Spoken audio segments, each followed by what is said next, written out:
the President of Ukraine.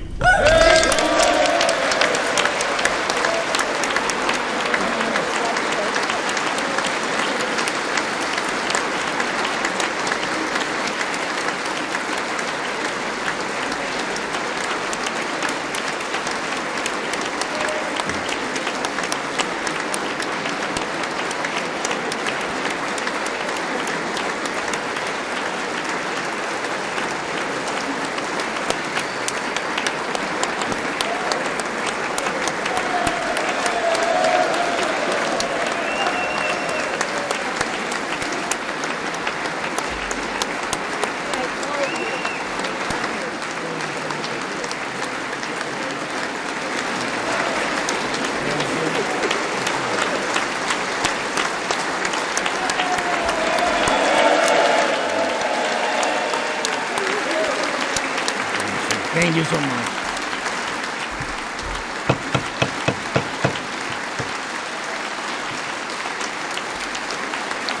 Thank you so much.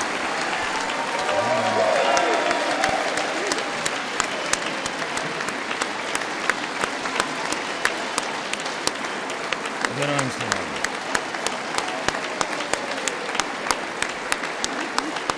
Thank you so much.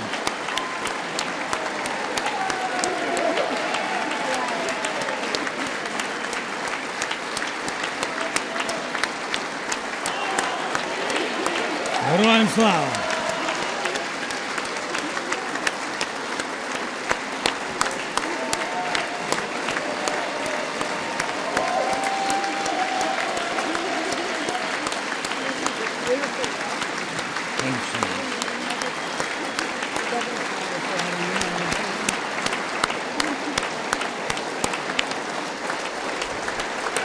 Members,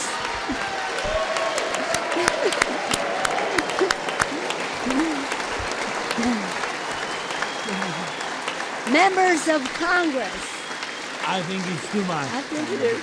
Members of Congress, I have the high privilege and the distinct honor of presenting to you His Excellency Volodymyr Zelensky, President of the Ukraine.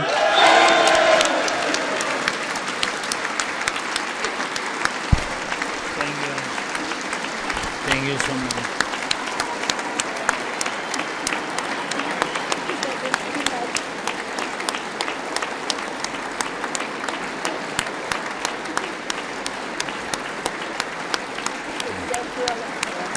Yes. Thank you so much. Thank you. It's too much for me. All this for our great people. Thank you so much.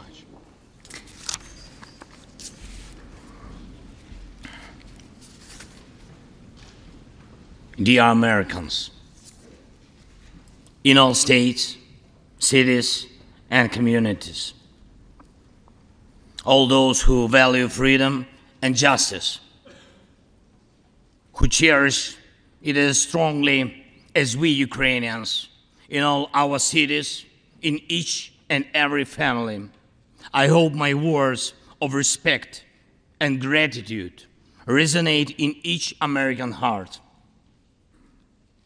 Madam Vice President, I thank you for your efforts in helping Ukraine.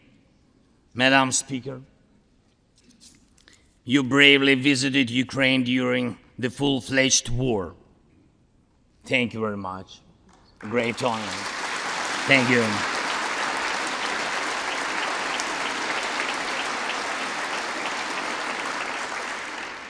Great privilege to be here. Dear members of the Congress, representatives of both parties, who also visited Kyiv, esteemed congressmen and senators from both parties who will visit Ukraine, I'm sure, in the future. Dear representatives of diaspora,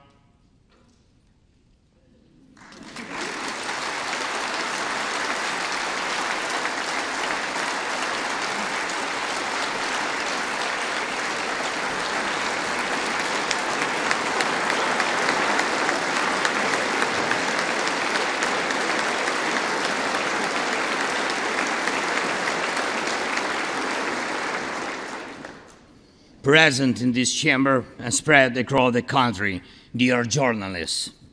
It's a great honor for me to be at the US Congress and speak to you and all Americans. Against all odds and doom and gloom scenarios, Ukraine didn't fall. Ukraine is alive and kicking.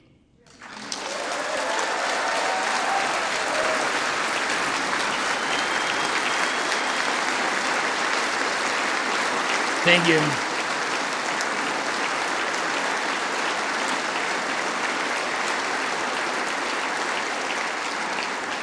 And it gives me good reason to share with you our first joint victory. We defeated Russia in the battle for minds of the world. We have no fear, nor should anyone in the world have it.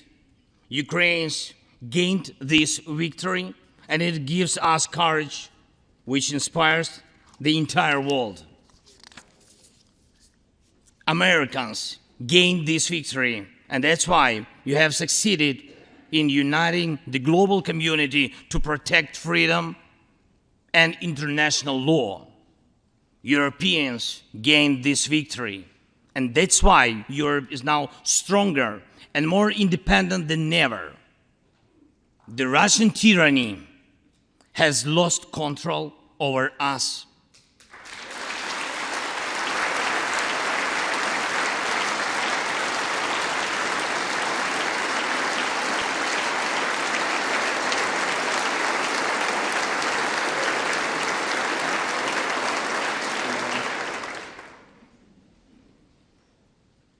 And it will never influence our minds again. Yet, we have to do whatever it takes to ensure that countries of the global south also gain such victory. I know one more, I think, very important thing. The Russians will stand a chance to be free only when they defeat the Kremlin in their minds.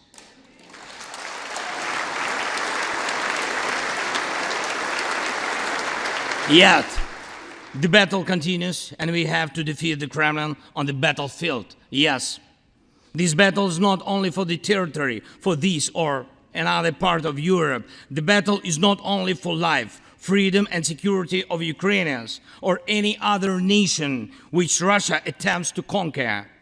This struggle will define in what world our children and grandchildren will live, and then their children and grandchildren.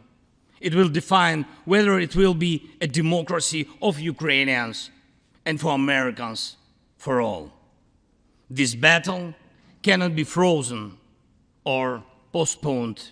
It cannot be ignored, hoping that the ocean or something else will provide a protection. From the United States to China, from Europe to Latin America, and from Africa to Australia, the world is too interconnected and interdependent to allow someone to stay aside and at the same time to feel safe when such a battle continues. Our two nations are allies in this battle.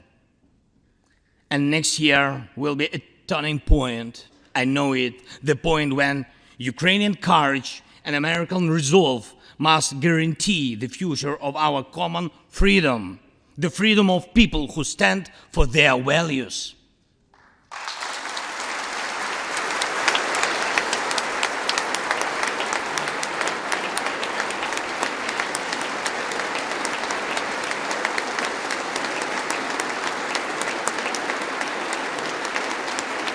Ladies and gentlemen, Americans, yesterday before coming here to Washington, D.C., I was at the front line in our Bakhmut, in our stronghold in the east of Ukraine, in the Donbass.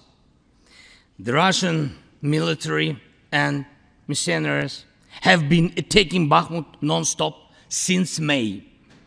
They have been attacking it day and night, but Bakhmut stands.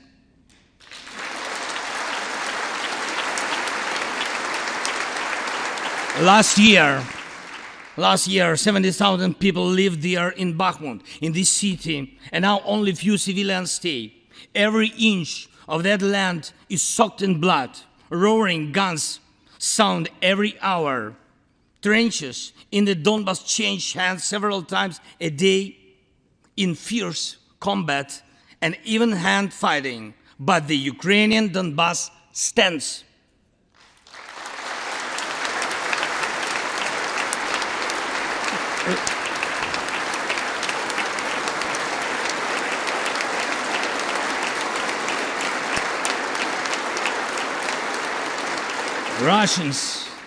Russians use everything they have against Bakhmut and our beautiful cities.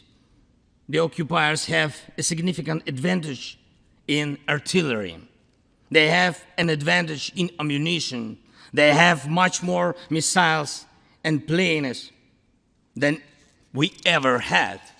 And it's true, but our defense forces stand.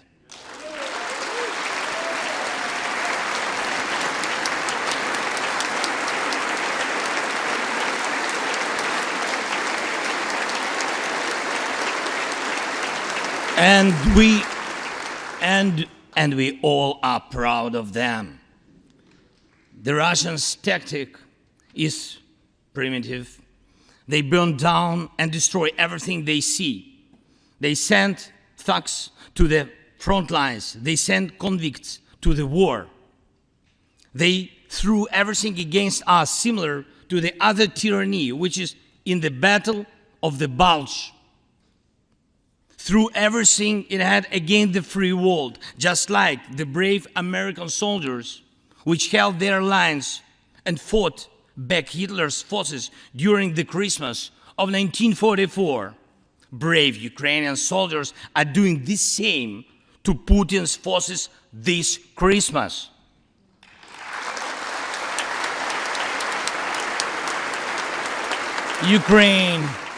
Ukraine holds its lines and will never surrender.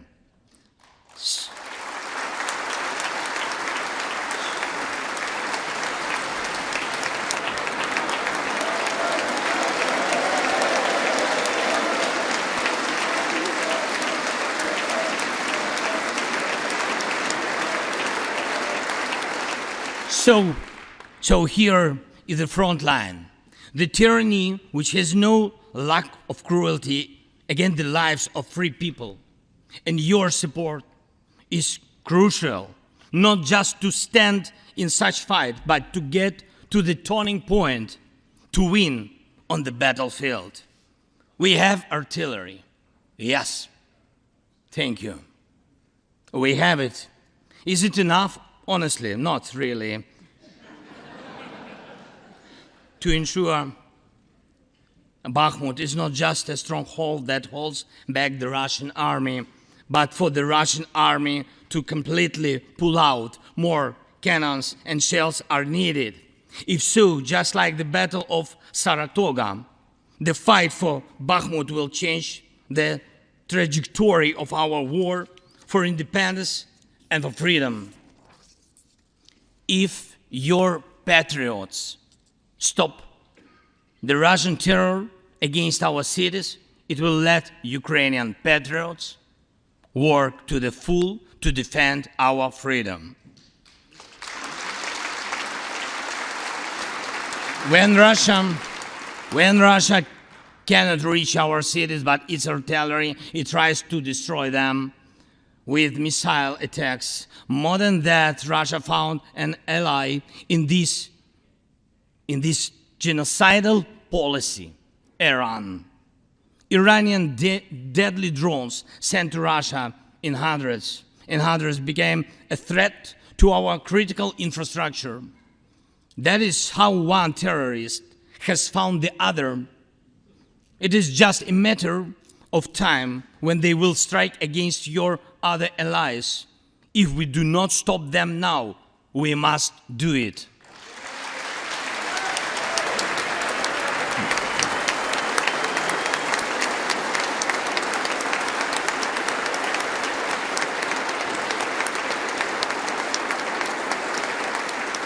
I believe there should be no taboos between us in our alliance. Ukraine never asked the American soldiers to fight on our land instead of us. I assure you that Ukrainian soldiers can perfectly operate American tanks and planes themselves.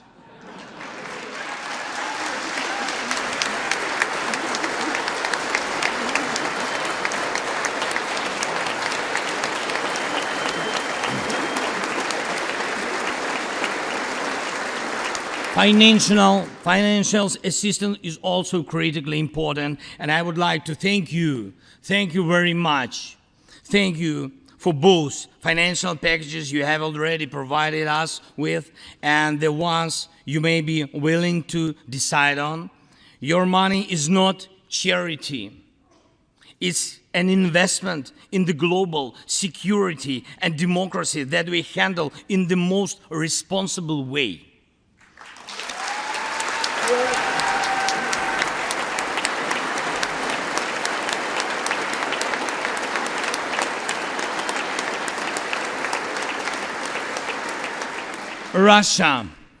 Russia could stop its aggression, really, if it wanted to, but you can speed up our victory. I know it.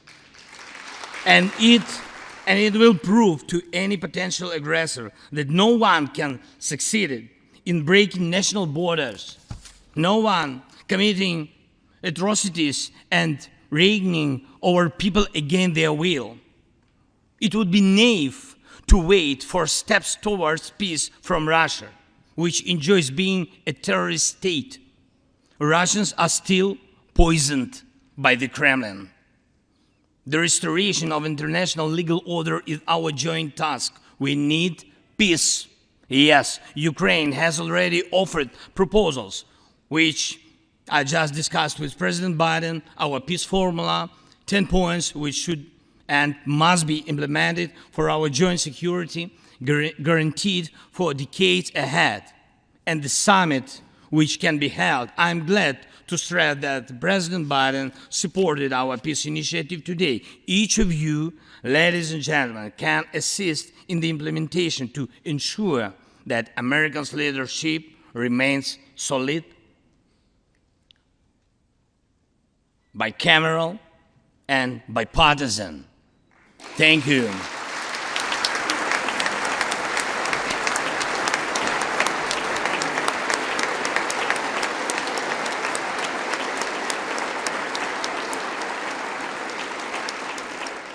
You can strengthen sanctions to make Russia feel how ruinous its aggression truly is. It is in your power, really, to help us bring to justice everyone who started this unprovoked and criminal war. Let's do it. Let terrorists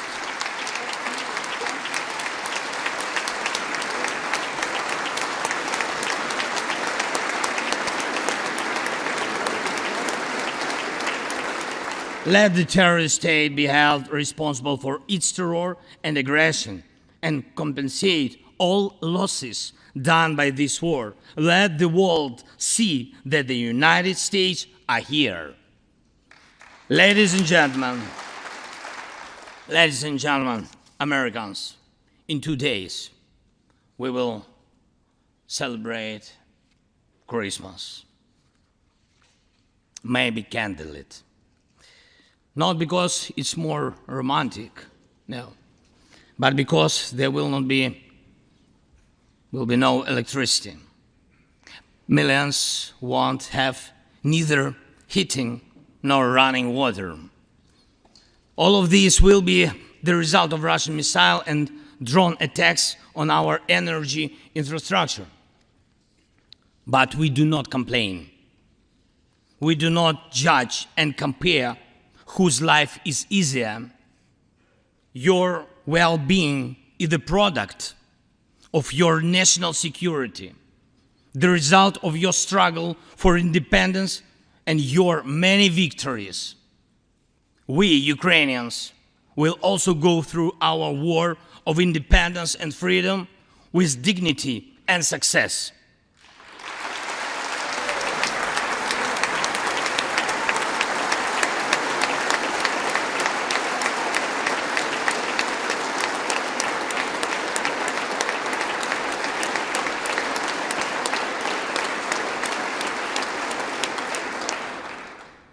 We'll celebrate Christmas. Celebrate Christmas, and even if there is no electricity, the light of our faith in ourselves will not be put out. If Russian missiles attack us, we'll do our best to protect ourselves. If they attack us with Iranian drones and our people will have to go to bomb shelters on Christmas Eve, Ukrainians will still sit down at the holiday table and cheer up each other. And we don't have to know everyone's wish, as we know that all of us, millions of Ukrainians, wish the same: victory. Only victory.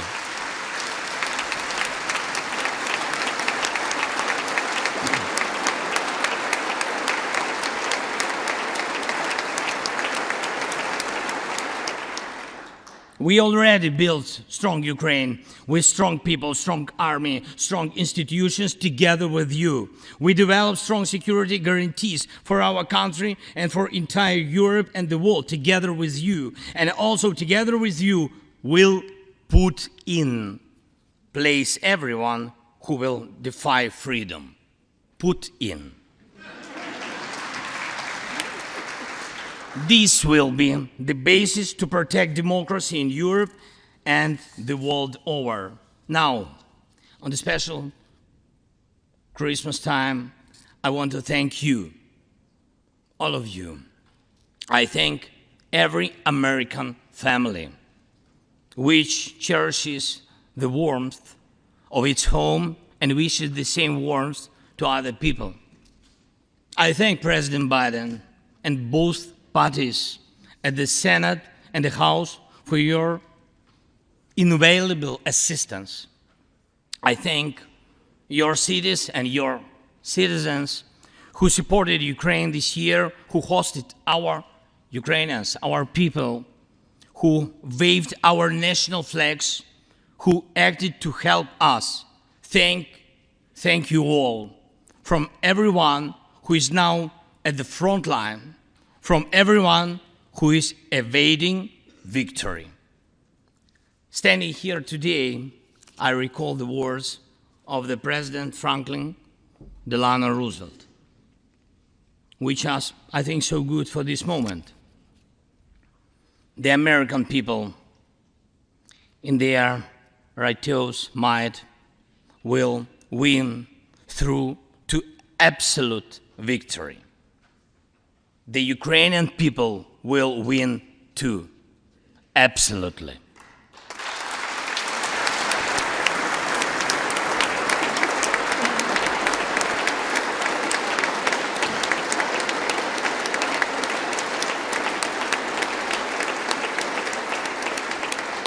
I know that everything depends on us, on Ukrainian armed forces, yet so much depends on the world. So much in the world depends on you. When I was in Bakhmut yesterday, our heroes gave me the flag, the battle flag, the flag of those who defend Ukraine, Europe, and the world at the cost of their lives. They asked me to bring this flag to you, to the US Congress, to members of the House of Representatives and senators whose decisions can save millions of people. So let these decisions be taken. Let this flag stay with you, ladies and gentlemen. This flag is a symbol of our victory in this war. We stand, we fight, and we will win because we are united, Ukraine, America, and the entire free world.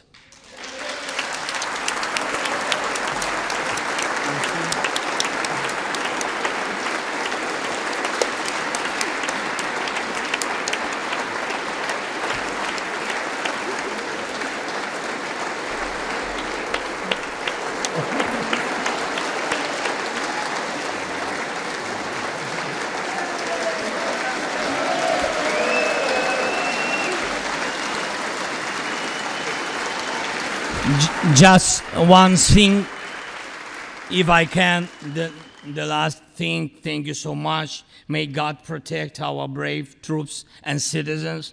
May God forever bless the United States of America. Merry Christmas and happy, victorious New Year. Slava Ukraini!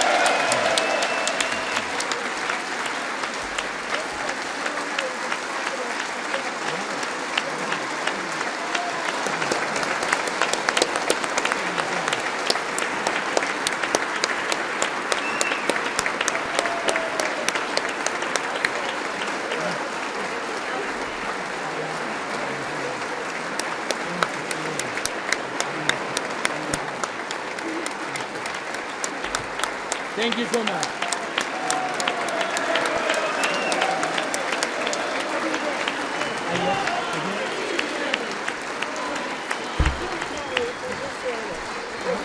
The Capitol today for you. Okay, to me. Somebody will carry it. I can hold. Okay, we'll turn around. Yes. There we go.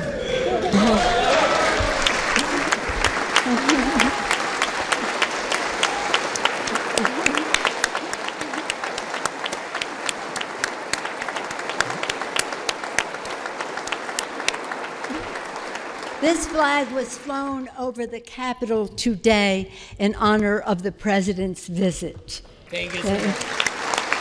I will take